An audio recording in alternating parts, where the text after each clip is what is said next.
Awesome. All right. The good news is there's a lot of stuff to go through. Because I don't get to talk about Team Topologies very often, so I come here and I get really excited about sharing all the things that I've been working on. And so if you were here to hear about the book, you'll get a little bit of that, but I wanted to spend most of my time talking about how I see flow engineering as an on-ramp to Team Topologies and an enabler of working with Team Topologies. And I'll use some client work to kind of illustrate how that happens in the real world in my experience. So first of all, I don't know how many people have seen this, but I talk about it a lot. When we're working in teams and large organizations with knowledge work, there are a lot of things that get in the way of us getting our work done. And I don't mean to block all my slides, but these are very common situations that get in the way of us being productive, right? And if we think about any particular aspect of a value stream, any particular activity, there's a lot of things that are happening that are not adding value. And this has very serious consequences, right? A lot of times our individual engineers are not able to invest enough time in doing valuable work, which has negative consequences for them, negative consequences for the organization, and really just saps our motivation, right? And our ability to achieve what we need to achieve. And if we think about this in a collective context, in the context of an entire value stream, we're just draining our ability to deliver value with all the delays and all of the friction and complication that happens throughout a value stream. And flow engineering is really about addressing that and getting it out of the way of us producing our best work. So if we think about the typical path through the value stream, what are we talking about when we're talking about value streams?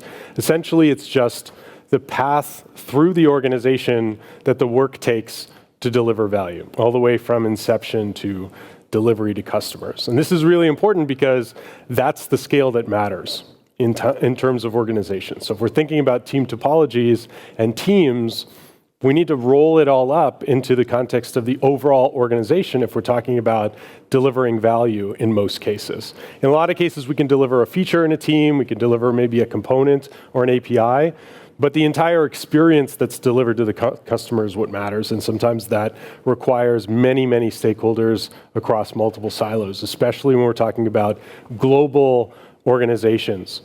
So this is what I talk about when I'm talking about a value stream. Typically, we can only see a small portion of what's going on, which means that there's pieces here that are out of our scope, out of our visibility, and that becomes a real problem. So how can we avoid implementing something like Team Topologies in isolation? If we're talking about this value stream and the flow of work all the way across the organization, we might have multiple teams, we might have multiple functions, or even divisions or regions involved in delivering that work. And if we look at the entire scope and consider that we only have siloed visibility into a portion of that overall flow, that means that we're going to spend time fixing or addressing concerns in that narrow scope, which means we may, and we often do, miss a constraint that's outside of our visibility, right? And that constraint is what's holding back the entire system and should be stopping us from micro-optimizing, right? Investing in changes and improvements that aren't actually going to have a major impact on the customer experience or the ultimate outcome that we're trying to achieve. So there's a lot of things that happen that we can track, a lot of things that we can measure, a lot of things that we can see, but a lot of things that we can't see often have larger impact, and they're much harder to tackle, especially with tools and technologies and things that we're used to working with. So if we want to implement a large-scale change initiative, if we want to reorganize, if we want to change the topologies of our teams, we need to be considering the fact that we have different perspectives coming together in order to make that happen. And we need to consider those separate perspectives in whatever proposal or solution that we're putting together. There's different goals across these different stakeholder groups, right? Different groups in the organizations have different priorities, and we don't want the lowest common denominator. We want the highest common interest to be satisfied, right? We don't want to just be doing the least that we can. We want the most that we can collectively achieve. And we're often talking in terms of different scopes of stack, of time horizon, of detail versus big picture, strategy versus tactics versus operations. And so we need ways of bringing all these things together to productively create solutions and reorganize or just align ourselves to better flow.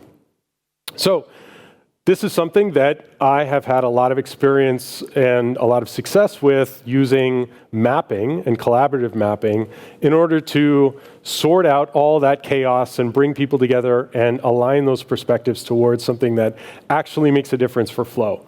So if we talk about our first starting points with that, alignment, bringing those perspectives together is super important, and focusing on what are we actually trying to do, right? It's not good enough to say, hey, we should organize for fast flow.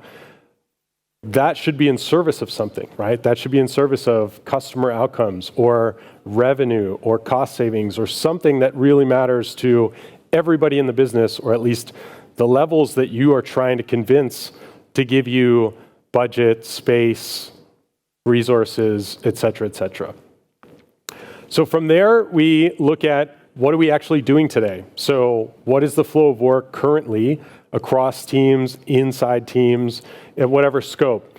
Commonly, what we're looking at with flow engineering is the release process. What does it take to deliver a changed, improved version of what you are creating as an organization? And we look across all the activities that it takes to make that happen, which often is a lot more than you'd expect. And we also go a little bit deeper than the initial flow to look at where we have constraints, where we have issues, what are behind those issues. So we dig into dependencies as well. And that's where we start to build out a network view of the different teams that are involved in delivering a solution or delivering a feature. And then we take all that and imagine what does good look like? What would a better system look like? And we can bring a bunch of different insights from the various mapping exercises, from all of our resources that are available, all the conversations that we have during these mapping sessions to create a roadmap which makes it actionable, makes it owned by individuals and people who are going to make sure that things happen. And we can assign measures of progress to that to make sure that we know we're on the right track as we go.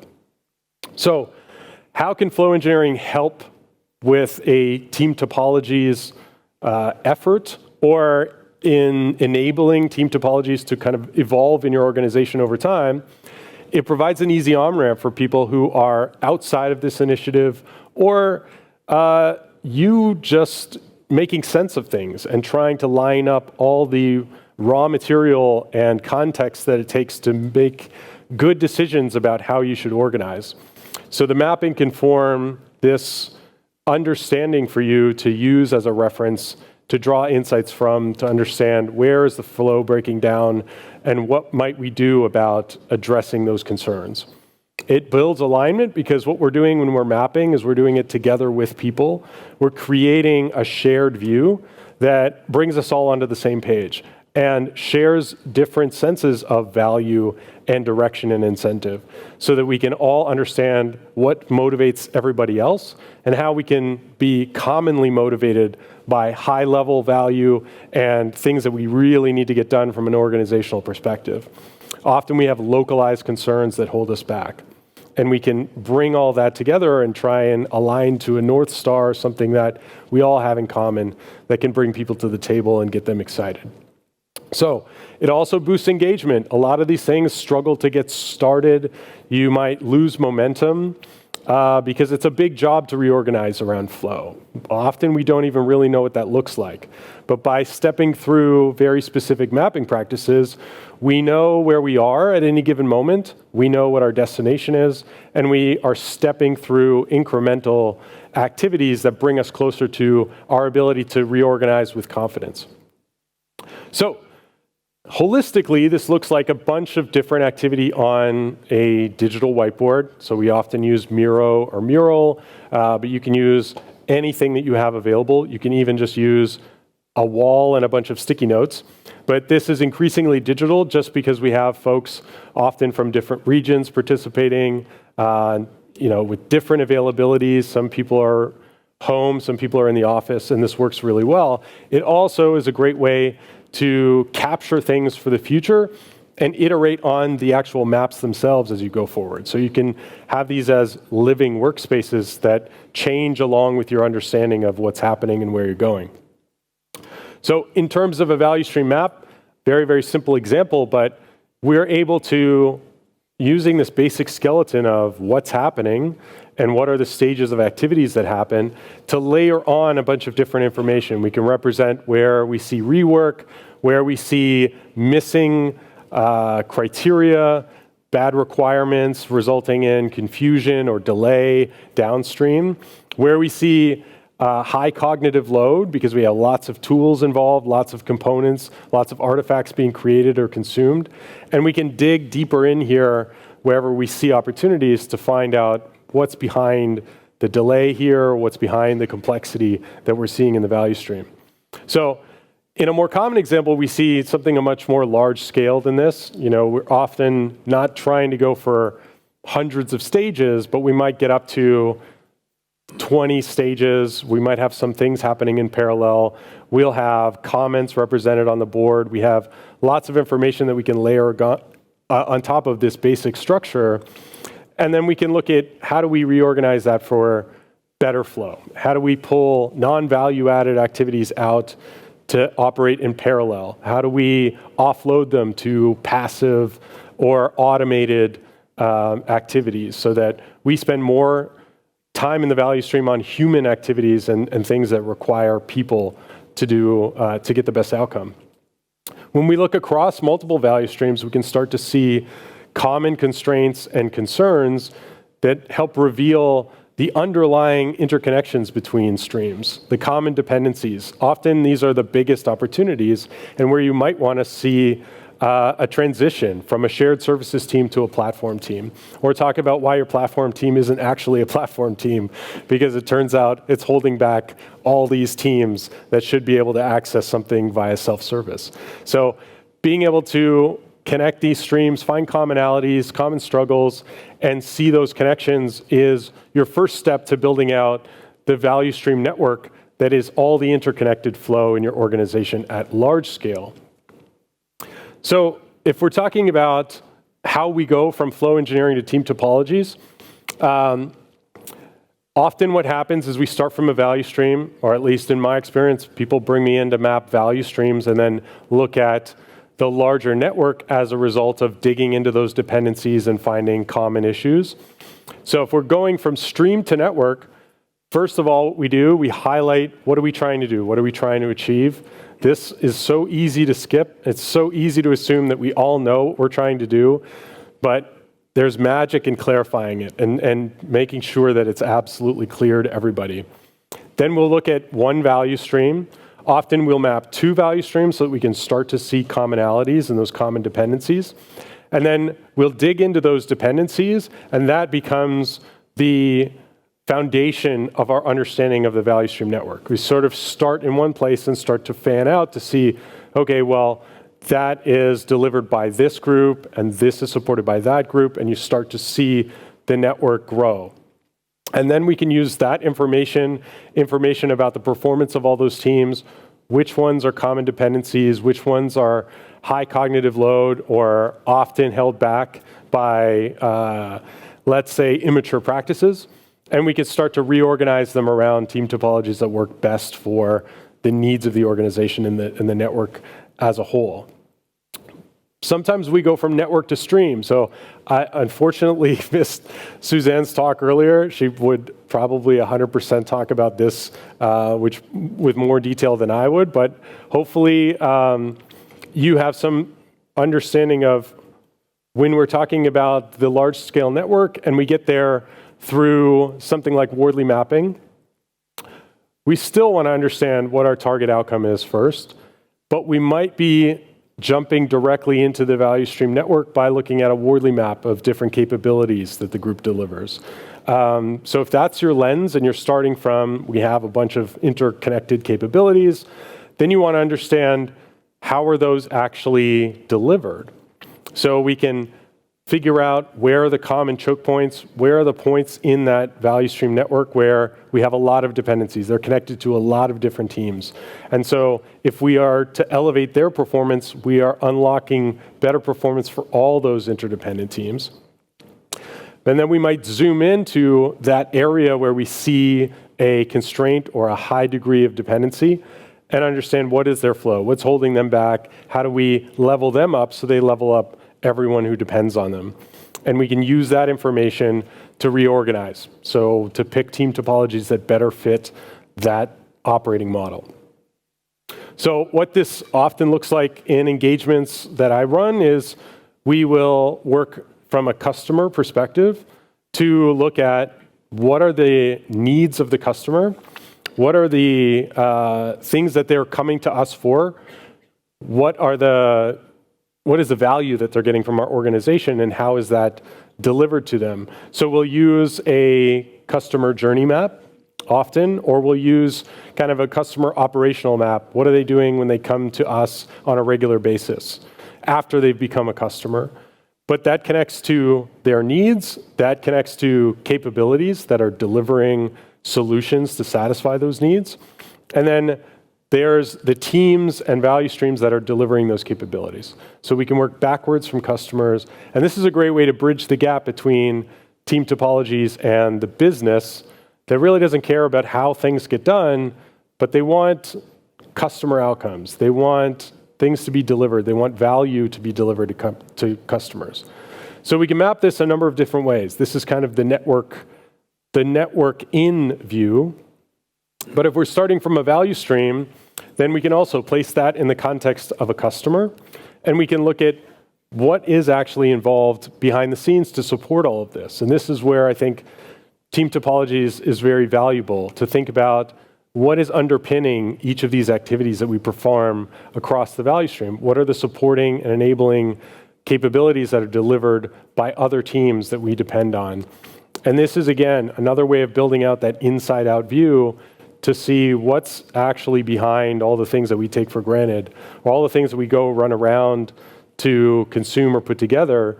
How do we make that self-service? How do we make it so that we can just grab it when we need it in line or in time?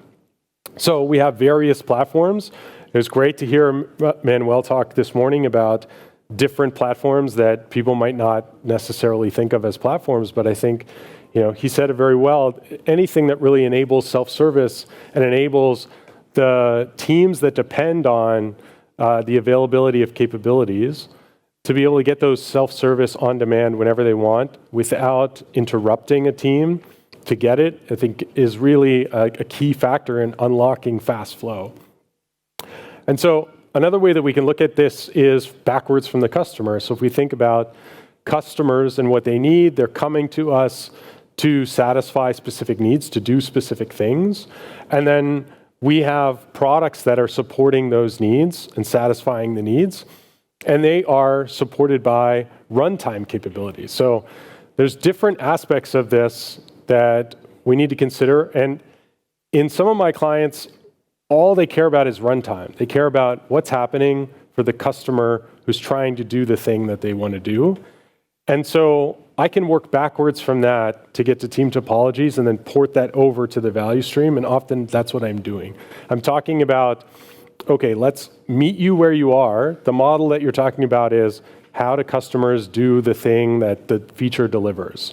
And then we work backwards to talk about, okay, that's actually delivered and enabled by these core APIs that are underpinning the mobile experience, and they are sitting on top of platforms that allow them to access data and different capabilities.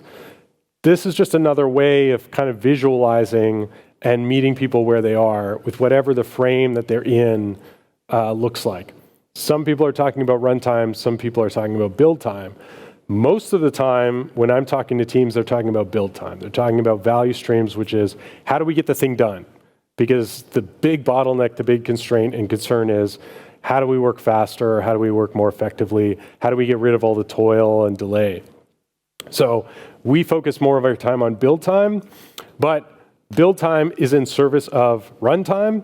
And so being able to tie these views together and have a cohesive view of what we're doing and why we're doing it, or what happens when we ship our software, I think is really helpful to build a view that not only leverages, underlying team dependencies and self-service and all the things that we care about, but puts it in the context of anybody in the organization can come to this and say, oh, I recognize this, and I can work backwards from that to this context that you're talking about.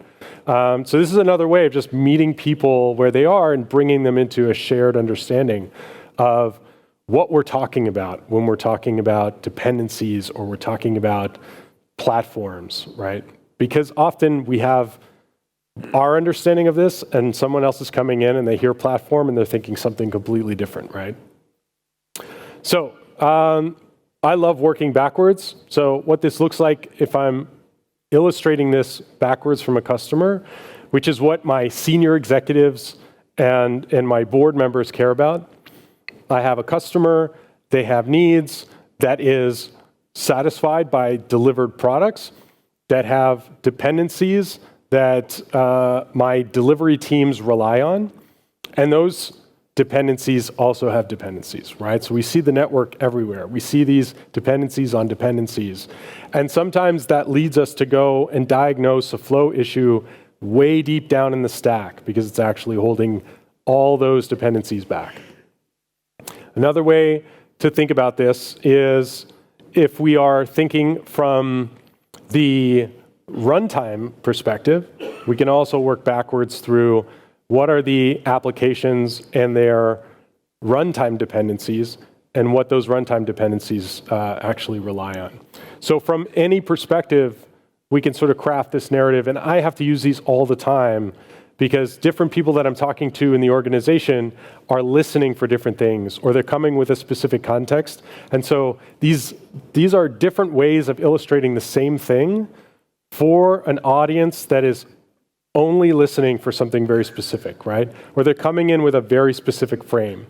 So if you are in your organization talking about team topologies and it's going over everyone's head, or eventually you hit a wall where you can't transform it into action, maybe some different ways of visualizing how it fits in your organization and how it supports your activities could be helpful. Another way that I want to illustrate this, and I often illustrate it, is, again, we're working back from a customer outcome that is delivered by, in a lot of organizations that I'm working with, we're building experience streams, which is what the customer actually interacts with. And that is supported by and underpinned by development platforms that are supporting that delivery. And that is also supported in part from infrastructure teams, data platform teams, or integration platform teams. So we can show layers that speak to the network, the interdependencies across all of these streams and how they all fit together. Something that we touch on in the book that I think is really key to supporting this work of adopting team topologies, getting off the ground, overcoming flow problems, and accelerating teams are enabling teams. I'm a huge fan of enabling teams. So something we talk about in the book is a flow enabling team, someone inside of your organization or a group of people who are running value stream mapping exercises, who are running workshops to diagnose flow issues, bringing teams together to talk about how they have common dependencies and how they might address them. So I think this is a pattern that I'd love to hear more about from folks if you are standing up something like this in your organization. But I find that enabling teams are really the way that we bridge the gap between everything that doesn't work automatically today and not being stuck doing nothing, right? An enabling team can be that oil in the machine, the facilitators of flow where there isn't any automated flow yet. So, a couple of things that I want to leave folks with. I think mapping is really important to do in a group with various stakeholders, with various perspectives. Oftentimes, I'm sure we all get the tendency to go map a bunch of things ourselves and straighten them out in our own heads, but we get much better results when we do that with a group because our assumptions are our assumptions, and we can't take it for granted that other people understand what we're talking about. We could show them a perfect map, and if it's not from their perspective, then it might go right over their heads. So this iterative act, this collaborative act of mapping together really helps you avoid those situations where you deliver something perfect that just falls on the floor. So what do we get from flow engineering, especially in the context of team topologies? We all want to enable flow. And what we want to do is, in order to do that, we have to focus. We have to be aware of our surroundings, our current state, and we have to have a clear vision of the future state. We have to understand not only that for ourselves, but how do we communicate that effectively to stakeholders who might not care about what we're doing at all, right? So we need to be able to be accurate in our communication. And all of that really depends on having a strong understanding of why are we doing this, what is the value that we're trying to achieve, what is the clear problem that we're trying to overcome. And so, again, I'm working backwards. If we want to enable fast flow, you really need to have a clear sense of what is holding you back and why is it important that you address this. So I think these three elements are really important for that. But what happens when we address these gaps and we're able to actually deliver? We have unified perspectives. We have all these stakeholders, all these people who care about their own little piece of the puzzle, able to align with everyone else and their pieces to build the larger whole and the overall sense of better performance. We are able to unify our targets. Sometimes we're not going to get other people to share our goals, but a win-win scenario might be appealing to something that is more important to both of us, right? And bridges the gap between my concerns and your concerns. So being very clear about how we get there is really important. I think mapping is an excellent way to get there. And then again, we're talking about the same things on the same time horizon with the same language. And that's really important. A lot of times we're bringing together different stakeholders. They have very different senses of what are we talking about, right? Are we talking about today? Are we talking about in the future? Are we talking about the past? Are we talking about near-term, short-term strategy, tactics, operations? There's a lot we take for granted there. And so being clear about this is the scope, this is the time horizon, and you kind of get that for free when you're mapping, right? You're illustrating it visually. So I want to leave you with organizing for fast flow is the activity of flow engineering. You are engineering flow by organizing teams and addressing flow concerns. And so I consider everybody in this room and everybody at this conference a flow engineer.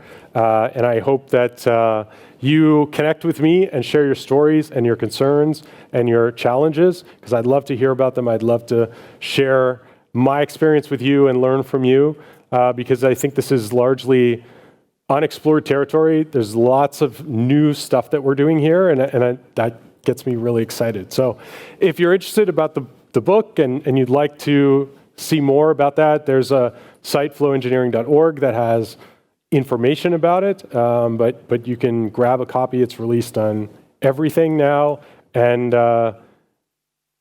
thanks for your time.